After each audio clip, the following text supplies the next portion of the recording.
All right, as we have 4 great games this weekend, there's always been this confusion. The audience thinks we're rooting for this, we're rooting for that, we're rooting for big market, we're rooting for small market. The highest rated NBA Finals ever, I think, was Michael Jordan against the Utah Jazz. And everybody was predicting nobody'd watch because Utah is a small city.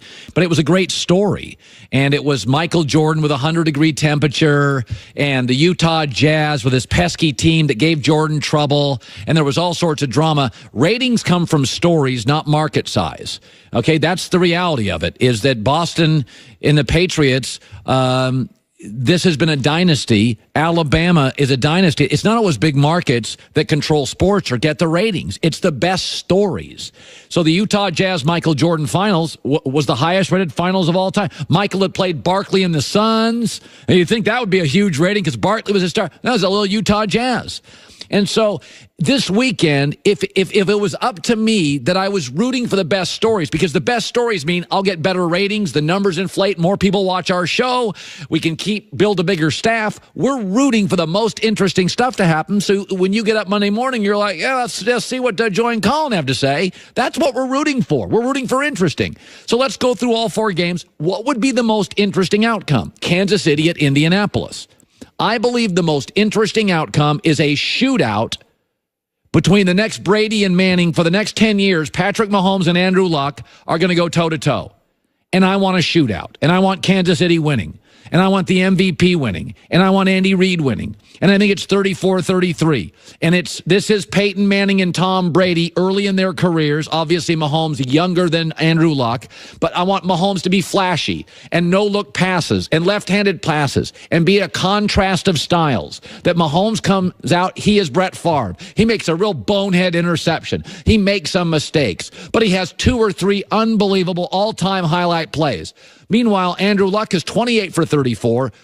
He is workmanlike, a contrast of styles. He is boring, and he is leading them down the field, and the clock runs out, and Kansas City wins a wild shootout, and we have a sense when the game is over, oh my God, we're going to see this a lot for the next decade. A Kansas City narrow win in a shootout gets everybody fired up, because we know the Chiefs are going to be around for a while. And we know the Colts with 9 draft picks on top of this and $100 million, they're going to be really good starting next year. But this one we give to Kansas City, and then they go back and forth. Okay, Dallas and the Rams. What's the most interesting outcome, Dallas and the Rams? Dallas upsets the Rams, and Dak is not good. Zeke runs for 150. The Cowboy defense is great, and Dak Prescott struggles. And for the next 4 months, 6 months, 9 months, what do we do with Dak? We're winning the division. We're winning playoff games. He's Alex Smith. What are we going to do if we pay him? And by the way, the glitzy Rams give me all sorts of stories. Sean McVay, 0-2, both at home, in the playoffs, both as a heavy favorite. And the shiny new techie toy, it doesn't really work in January. And Sean McVay is maybe a little more style than substance. I don't believe that to be true. But Kansas City in a shootout winning, Dak playing poorly and the Cowboys winning and getting to the NFC Championship. And an equally big story is the Rams are a lot of glitz. And they paid for all these big stars, and it ain't working, brother. And all those teams that picked off that Sean McVay tree are going to be a little concerned. How about New England Chargers?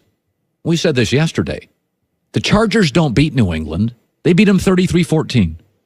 Tom Brady is overwhelmed, sacked 6 times. The Chargers have better players. You start to question Belichick's arrogance, letting Brandon Cooks go, Josh Gordon, leaving Tom with nothing. Ding dong, the witch is dead. Dynasty is over. Tom Brady going to retire. Belichick getting heat. We have another offseason where we question the dynasty going forward. Not just a Charger win, but an overwhelming performance where the road-weary Chargers go on the road. You watch the game for 3.5 hours and come to the conclusion, it's over. Kind of like that Bama-Clemson thing. You're like, oh, Clemson's better. They got better coach. They got better structure. They got better players. You sit and watch that game, and you think, oh, it's not even close. New England's got no players. That's the best outcome. We're talking about that until Labor Day. Finally, Eagles-Saints. Now, you're going to be confused by this. You know, I initially thought, well, Drew Brees wins. Everybody loves Drew Brees.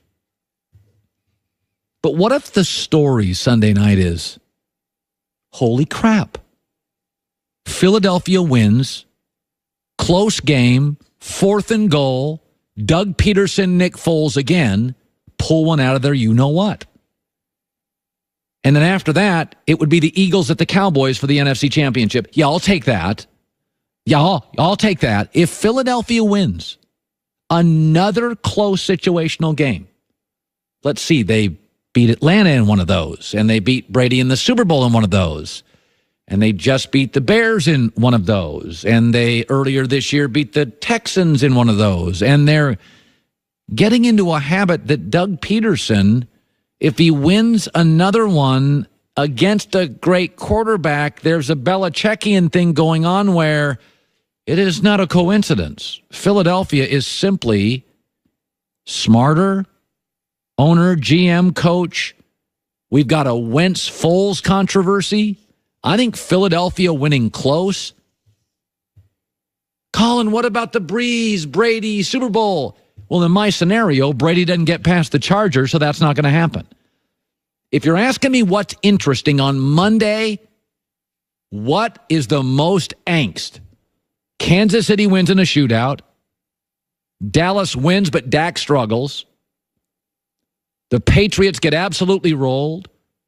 And somehow, some way, on another 4th down situational moment, the Philadelphia Eagles shock the world, and we can't figure out what the hell's going on. Here's Joy Taylor with the news. No. Turn on the news. This is the Herd Line News. So Steelers president Art Rooney II made some very illuminating comments yesterday about his disgruntled receiver, Antonio Brown. Yeah. It looks like AB's future is murky at best in Pittsburgh. Yeah. Rooney implied that Brown will be gone next season, though he gave himself just enough wiggle room to possibly reconcile. He was asked if he sees him coming back next season, and he said, as we sit here today, it's hard to envision that, but there's no sense on closing the door on anything today. We don't have to make those decisions right now. Whether the situation can be reconciled and have him back on the team next year, we're not closing the door on anything. And after the quotes hit the internets, Brown posted this photo on his social pages with the caption, "Good business, #boomin'." 3 things the Steelers ownership is: patient, quiet, and tolerant. And all 3 went out the door yesterday. They're not patient, they're losing tolerance, and they're not quiet. They don't talk. This tells me, and for the record, Antonio Brown may not fit the Steelers. He certainly fits the NFL. As long as you don't build around him, he becomes a component to a very talented team. I think he's interesting. Well, I think the one thing that they are still being is patient, because at least according to his comments, they're not making a decision right now. I mean, it is possible that Antonio Brown comes in and they all sit down and have a conversation as men and work it out and talk about what went wrong and what they want to do moving forward. Yeah. That's possible. Yeah. Unlikely, but it's possible. So maybe they are just waiting till closer to the season, maybe after the draft. And, you know, I don't remember what the date is for when the extra part of his contract kicks in. They owe more money, but I'm sure they'll sort it out whether they decide to keep him or not when the time is right. They don't have to make a decision right now, like he said. Yeah. So the NFL coaching carousel has officially jumped the shark after the Packers hired Rams offensive coordinator Matt LaFleur, and the Cardinals pointed out that Sean McVay and Cliff Kingsbury are friends in their press release. The Bengals are now planning to hire McVay's quarterback coach to be their next head coach. Nothing can be confirmed until the Rams are no longer in the playoffs, obviously, but multiple reports are pointing to Zach Taylor becoming the next head coach of the Bengals this offseason. He'll be the 3rd hire who has a connection to the Rams coach. So this is the offseason of the next Sean McVay, which we predicted was going to happen. Yeah, and it has, quickly. Yes. And yesterday, McVay himself spoke about this phenomenon. I think really what it is more than anything else is it's a reflection of our organizational success over the last couple years. I think it's certainly flattering. It's extremely humbling to even be mentioned in that. But I know this, the reason that, you know, people are saying those types of things is because the Rams have had success. And I know the Rams are having success because we've got great players. We've got a great coaching staff. and we got a lot of people that are working in the same direction. And I think that's key for continuity in anything that you do. But it certainly is. It's very flattering, and it's a reflection of the Rams. It should be noted, you and I both like Sean McVay. Yeah. And I think he is really bright. I think he is the real deal. No, I think Sean's totally the real deal. I think we're jumping the shark on the let's find the next guy, and I don't think his skills are transferable. That's what it is. And that's what I said yesterday. I think that when you have someone who stands out like that, who has completely transformed Jared Goff's career and turned around an organization that looked dead, you have the spotlight on you. So people around you are going to get the spotlight too. But part of what Sean McVay is saying, and he's being humble and saying the right thing, obviously, but what I also believe is that